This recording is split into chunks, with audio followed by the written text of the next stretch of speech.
कभी कभी अल्लाह ताला हमें ऐसे इम्तिहान से गुजारता है जो हमारी समझ से बाहर होता है, और कभी कभी वो मोहब्बत वहां से देता है जहां से हम उम्मीद भी नहीं करते। आज जो कहानी आप सुनने जा रहे हैं वो न सिर्फ हैरान कर देने वाली है बल्कि आपको रूह तक हिला देगी। एक 80 साल की बुजुर्ग महिला जिसने निकाह किया एक 25 साल के नौजवान से। लोगों ने मजाक उड़ाया, ताने मारे, फतवे तक दिए, कहा यह निकाह नहीं, नाटक है। मगर जब अल्लाह की कसम लेकर इस औरत ने अपनी दास्तान सुनाई तो सबकी जुबानें बंद हो गईं। इस रिश्ते में उम्र का फर्क तो था, मगर नीयत पाक थी, दिल साफ था, और सबसे बड़ी बात, नीयत में रिया नहीं थी बल्कि रब की रजा थी। तो क्या ये मोहब्बत सच्ची थी या किसी साजिश का हिस्सा? क्या इस निकाह के पीछे छुपा था कोई गहरा राज? और शादी के बाद ऐसा क्या हुआ कि यह मामला सोशल मीडिया से लेकर मस्जिदों तक चर्चा का विषय बन गया? एक ऐसी कहानी जो दिखाती है कि इंसान इरादा करे तो उम्र, जात और जमाना कुछ भी मायने नहीं रखता, बस नीयत सही होनी चाहिए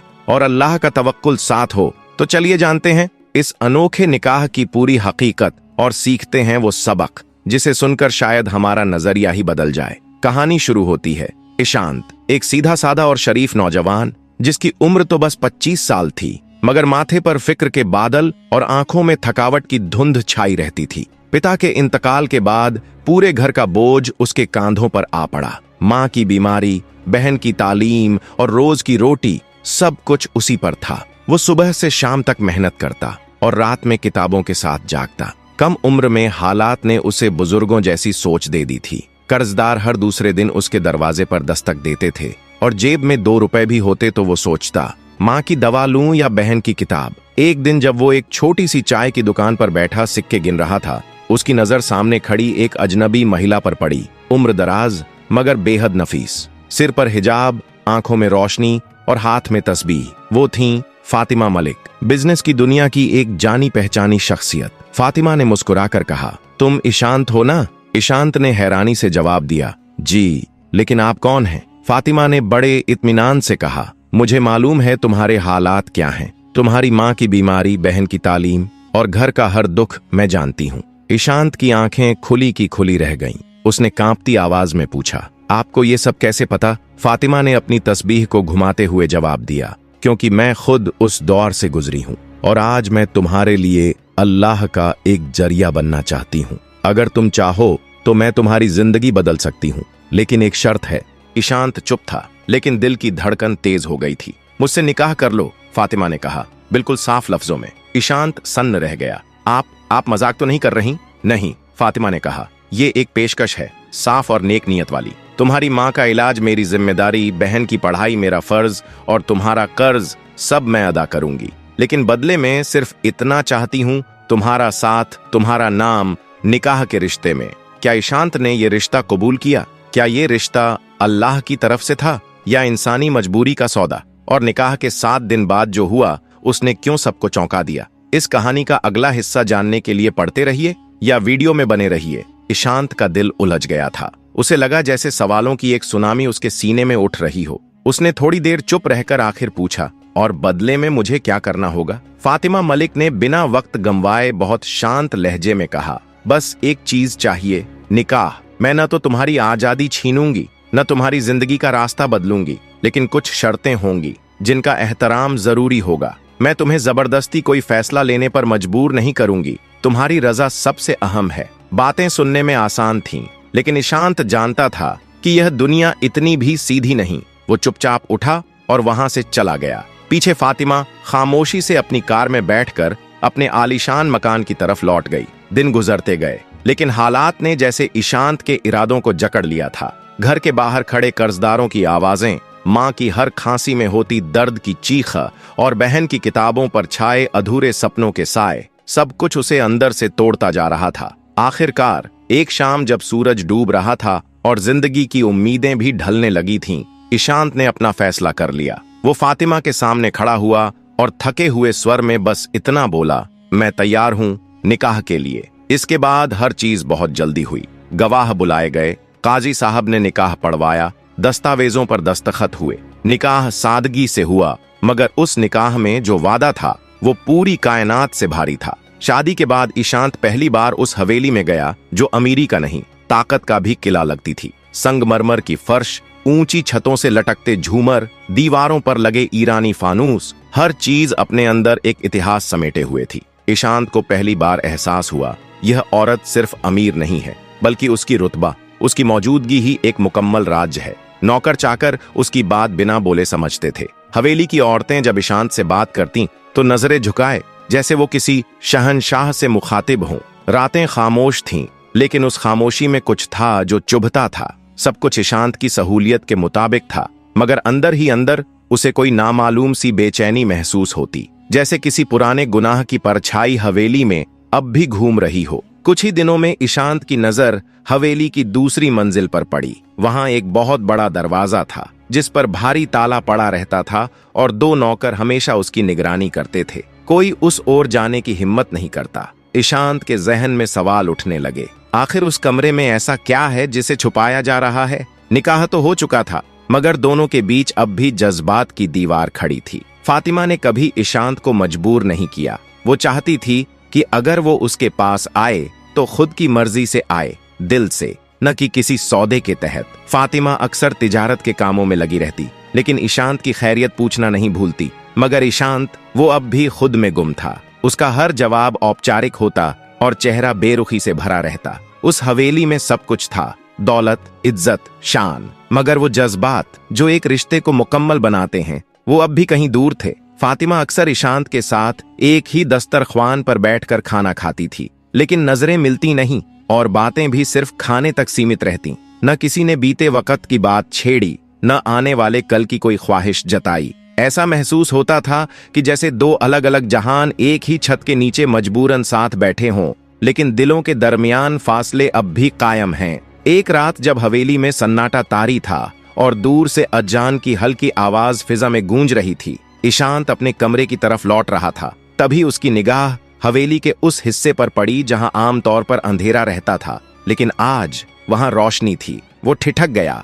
ये वही हिस्सा था जहां फातिमा का निजी कमरा था, हवेली का वह हिस्सा जहां किसी का दाखिल होना मना था। ईशांत के कदम रुक गए। वह सोचने लगा, आखिर वहां कौन है? ये रोशनी किस बात का इशारा कर रही है? उस कमरे की ओर देखने पर ऐसा लगता था जैसे कोई परछाई उसमें हर वक्त मौजूद हो, और वो परछाई फातिमा की अपनी थी। फातिमा अक्सर चाहती थी कि ईशांत उसके कमरे में आए, लेकिन ईशांत खुद को हर बार रोक लेता। न जाने क्यों उसके दिल में एक अजीब सी दहशत थी। उसके एहसासात गवाह थे कि इस हवेली की दीवारें सिर्फ ईंट और पत्थर की नहीं, बल्कि राजों और रहस्यों से बनी हैं। इसी हवेली में एक और कमरा था, एक भारी मजबूत दरवाजे वाला। उस पर बड़ा सा ताला जड़ा था। जब भी ईशांत उस ओर बढ़ता, कोई नौकर नरमी से रोक देता। हुजूर, ये हिस्सा ममनुआ है, इसमें जाना मना है। ईशांत पूछता, क्यों?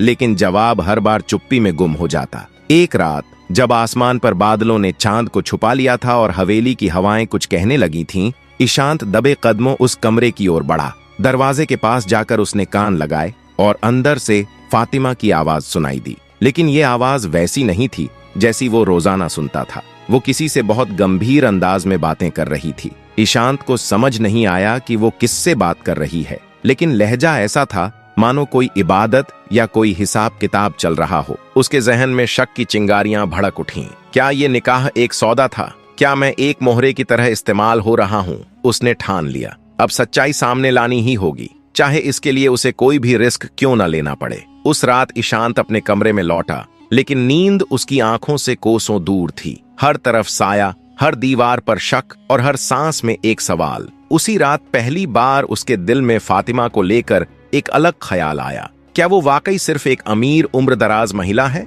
या फिर उसके अंदर भी कोई ऐसा दर्द छुपा है जो बरसों से किसी को बताया नहीं गया? वो जानता था अगर इस राज्य से पर्दा हटाना है तो उसे उसी से पूछना होगा, उस औरत से जो उसकी जिंदगी में बेवजह दाखिल नहीं हुई थी। हवेली के गहरे सन्नाटे में सिर्फ दीवारों से टकराती घड़ी की टिक टिक सुनाई दे रही थी। रात अपने तीसरे पहर में दाखिल हो चुकी थी। वो वक्त जब हर गुनाह, हर रहस्य और हर मोहब्बत चुपचाप अपनी परतें खोलती है। ईशांत ने आज ठान लिया था, अब और इंतजार नहीं।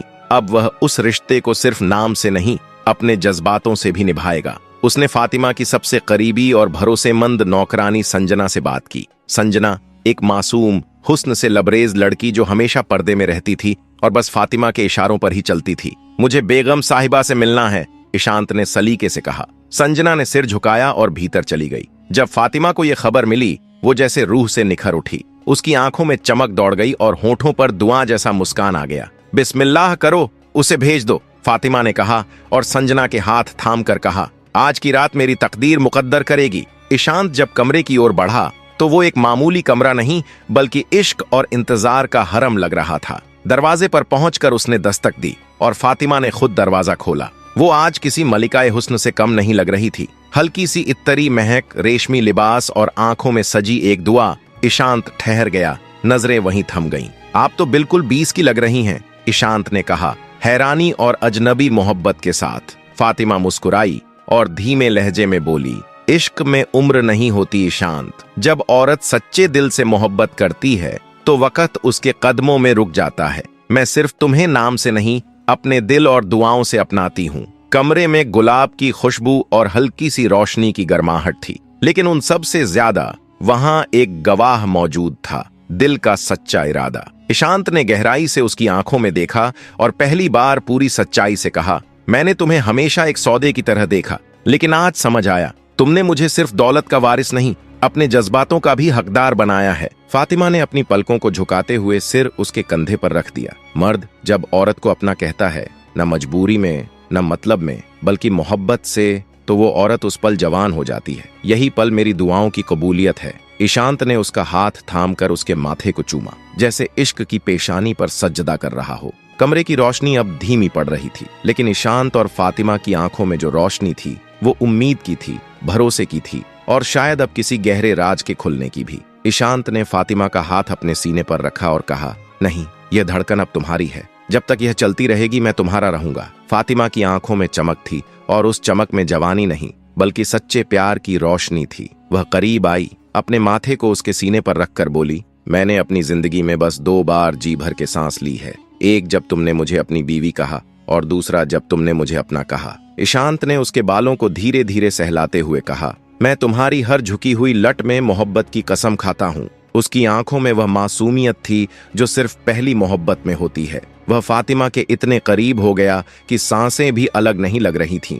फुसफुसाकर ईशांत ने कहा, अब मेरी जिंदगी के हर दिन का मतलब सिर्फ तुम हो। मैं तुम्हारे बिना बिल्कुल अधूरा था, यह आज समझ में आया है। उस रात दोनों ने कोई वादा नहीं किया, कोई कस्में नहीं खाई, क्योंकि उनकी खामोश नजरों ने सब कुछ कह दिया था। कमरा अब सिर्फ एक जगह नहीं था, वह उनकी मोहब्बत की दास्तान बन चुका था। बाहर हवाओं में एक अजीब सी मिठास घुल रही थी। ईशांत को लगा वह तो बस राज जानने आया था, मोहब्बत तो अनजाने में ही हो गई थी। मगर मोहब्बत यहाँ एक तरफा नहीं थी। फातिमा ने हार नहीं मानी। वो ईशांत के पास आई और उसके होठों पर उंगली रख दी। अब कुछ है और तुम भी ईशांत को कुछ करने की जरूरत नहीं रही। फातिमा पहले ही इश्क में डूब चुकी थी। मोहब्बत की लहरें समंदर सी उठीं और ईशांत उसमें बहता चला गया। वो रात हवेली की सबसे हसीन रात बन गई, बल्कि तूफानी इश्क की दास्तान सुबह होते ही नौकरानियों में फुसफुसाहट होने लगी। आज तो मालकिन फिर से जवानी की मिसाल बन गई। मालिक भी अब उनके इश्क में बन चुके थे।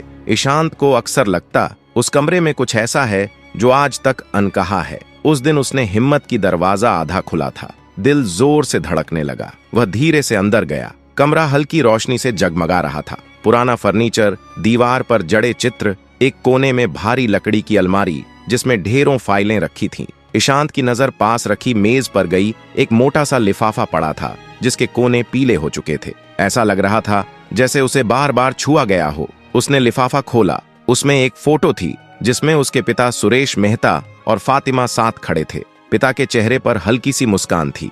ईशांत की आंखें खुली की खुली रह गईं। तभी एक आवाज आई, आखिरकार तुमने सब देख ही लिया। ईशांत ने पलट कर देखा। फातिमा खड़ी थी, आंखों में न डर न हैरानी, मानो उन्हें पहले से पता था कि यह लम्हा आएगा ही। ईशांत ने फोटो छिपा ली, कांपते हुए कहा, यह शादी कोई सौदा नहीं बल्कि बदला था। फातिमा मुस्कुराई, तुम बहुत समझदार निकले ईशांत, मुझे नहीं लगा था तुम इतनी जल्दी सच्चाई जान जाओगे। ईशांत के जज्बात फूट पड़े। तुमने मेरी मजबूरी का इस्तेमाल किया, मेरे पिता से बदला लेने के लिए मुझे सिर्फ एक औजार बनाया। फातिमा ने शांत और मजबूती से कहा, अब जब सच सबके सामने है तो सुनो ईशांत, मैं तुम्हारे पिता से वाकई मोहब्बत करती थी। वो मेरे पहले और आखिरी इश्क थे। जब मैं 25 की थी मेरी जिंदगी वीरान हो गई। मेरा पति रुखसत हो गया। उस वक्त तुम्हारे पिता ने मेरा सहारा बने। मैंने उनकी मोहब्बत समझ ली, मगर हकीकत कुछ और थी। वो सिर्फ अपने फायदे के लिए थे। जब मैंने शादी की पेशकश की तो उन्होंने मुझे ठुकरा दिया। उसी दिन मैंने अल्लाह से कसम खाई, अगर मैं उनकी नहीं बन सकी तो उनका खून बेहिसाब नहीं बहेगा। जब मैंने तुम्हें देखा बचपन में तो दिल ही दिल में तय कर लिया कि तुम ही मेरी तकदीर हो। मैंने तुम्हारे साथ शादी की, बदले के लिए नहीं बल्कि उस ईमानदारी के लिए जो मुझ में बाकी रह गई थी। मैंने तुमसे दस्तखत लिए ताकि तुम मुझे कभी छोड़ न सको। फातिमा ने एक पल रुक कर मुस्कुराते हुए कहा, लेकिन ईशांत, तुमने वो किया जो तुम्हारे पिता कभी न कर सके। तुमने मेरी इज्जत की, मेरी तकदीर को समझा। तुम्हारी इंसानियत ने मेरी नफरत को मोहब्बत में बदल दिया। ईशांत ने कांपती आवाज में कहा, अब मैं तुम्हारी मोहब्बत का बंदी हूँ, तुम्हारा गुलाम। फातिमा ने गहरी नजर से कहा, तुमने मुझे कैद करने की कोशिश की मगर खुद अपने प्यार की जंजीरों में जकड़े हो गए। तुम्हारा बदला हार गया और मोहब्बत जीत गई। ईशांत ने फातिमा की नाजुक कलाई थामी और उसे अपने दिल से लगा लिया। मैं तुम्हें माफ करता हूँ क्योंकि तुम्हारा दिल अब साफ है और मैंने अपनी तकदीर पाली। फातिमा की आंखें नम हो गईं। उसने फुसफुसाते हुए कहा, अब अगर मौत भी आ जाए तो कोई अफसोस नहीं, क्योंकि तेरा प्यार मिल गया। वो हवेली अब ईशांत का महल बन गई। लेकिन कुछ वक्त बाद फातिमा बीमार पड़ गई और कुछ हफ्तों में हमेशा के लिए इस दुनिया से रुखसत हो गई। उसके आखिरी अलविदा के वक्त ईशांत ने बस इतना कहा, मैं तुम्हें माफ करता हूँ फातिमा, और तुम भी मुझे माफ कर देना। कहानी यहीं खत्म नहीं हुई। फातिमा की 22 साल की नौकरानी संजना, जो हमेशा ईशांत की सेवा करती थी, अब उसके और करीब आ गई। उनका रिश्ता धीरे धीरे छायाओं से निकलकर रोशनी में बदल गया। ईशांत ने संजना से शादी कर ली। अब हवेली में न तो अकेलापन था न सन्नाटा। ईशांत की माँ और बहनें भी वहीं थीं। जहां कभी फातिमा का अधूरा इश्क गूंजता था, वहां अब संजना की मुस्कान और ईशांत की सुकून भरी जिंदगी बस चुकी थी। ईशांत की मोहब्बत और इंसानियत ने उस दिल को बदल दिया जो कभी सिर्फ बदले की आग में जलता था। वो औरत जिसने बदला चाहा था, आखिरकार मोहब्बत की बंदी बन गई। यह कहानी हमें यह सिखाती है कि सच्चाई, वफादारी और दिल से किया गया इश्क सबसे बड़ी ताकत है। कई बार हम दूसरों को तकलीफ देने की सोचते हैं, लेकिन खुद ही उनके प्यार की बेड़ियों में बंदी हो जाते हैं। रिश्तों में सम्मान, समझदारी और सच्ची भावना हो तो हर जख्म भर सकता है। ईशांत ने जिसे माफ किया वही उसकी सबसे बड़ी जीत बन गया, और जिसने सिर्फ बदले की सोच रखी उसके दिल में भी आखिरकार सच्चा प्यार जाग उठा। वक़्त ने घाव दिए और मरहम भी। फातिमा के जाने के बाद भी हवेली में उसकी यादें ताजा थीं, मगर अब वे दर्द नहीं बल्कि एक नेक सीख बन चुकी थीं। संजना ने हवेली को एक नई जिंदगी दी, जैसे हर कोना कह रहा हो, अब अतीत को छोड़ो, भविष्य की ओर बढ़ो। ईशांत हर दिन संजना की तरफ देखता और दिल से शुक्रगुजार होता। जिसने बिना किसी स्वार्थ के साथ दिया वही उसकी सच्ची हमसफर बनी। माँ के मन में भी आया चैन। ईशांत की माँ, जो कभी फातिमा और फिर संजना को लेकर मन में संदेह रखती थीं, अब संजना के सादे व्यवहार, सेवा और प्यार से पिघल चुकी थीं। तू सिर्फ मेरी बहू नहीं, मेरी बेटी है, ये कहते हुए उन्होंने संजना को गले से लगा लिया। हवेली में अब नए रंग भरने लगे थे। दीवारों पर बच्चों की हंसी गूंजती थी। आंगन में तुलसी का दिया हर शाम जलता था और हर सुबह संजना की आवाज से हवेली जागती थी। तो दोस्तों, अगर आपको यह भावनात्मक, दिल को छू जाने वाली और जिंदगी की सच्चाई को दर्शाती यह कहानी पसंद आई हो तो वीडियो को लाइक करें, अपने दोस्तों और परिवार के साथ शेयर करें, ताकि यह संदेश और ये भावनाएं हर किसी तक पहुंचें। और हाँ, ऐसी ही और कहानियां जो कभी रुलाएं, कभी सिखाएं और कभी जिंदगी को नया नजरिया दें, उनके लिए हमारे चैनल को सब्सक्राइब करना न भूलें। आपका साथ ही हमारी ताकत है। धन्यवाद। फिर मिलेंगे एक नई कहानी के साथ।